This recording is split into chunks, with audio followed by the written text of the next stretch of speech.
Delhi liquor scam కేసులో arrest అయిన BRS MLC Kalvakuntla కవితకు బిగ్ షాక్ తగిలింది.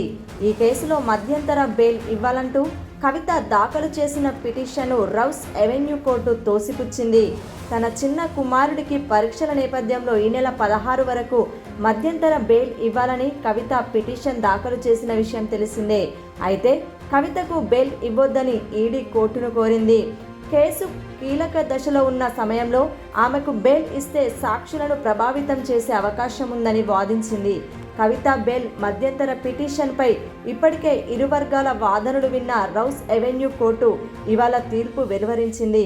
ఈడీ వాదనలతో ఏకీభవించి రౌస్ ఎవెన్యూ కోర్టు బెయిల్ పిటిషన్ను తోసిపుచ్చడంతో కవితకు తీవ్ర నిరాశ ఎదురైంది. ఇక ఢిల్లీ లిక్కర్ స్కామ్ కేసులో మనీ లాండరింగ్ ఆరోపణలపై ఎమ్మెల్సీ కవితను ఈడీ అరెస్టు చేయగా 14 రోజుల జ్యుడిషియల్ రిమాండ్లో భాగంగా ప్రస్తుతం ఆమె ఢిల్లీలోని తీహార్ జైలులో ఉన్నారు. కవిత 14 రోజుల జ్యుడిషియల్ రిమాండ్ రేపటితో ముగియనుంది. మరోవైపు ఈ కేసులో కవిత రెగ్యులర్ బెయిల్ పిటిషన్పై ఈ నెల 20న విచారణ జరగనుంది. మధ్యంతర బెయిల్ నిరాకరించిన కోర్టు రెగ్యులర్ బెయిల్ ఇస్తుందా అన్నది తీవ్ర ఉత్కంఠంగా మారింది.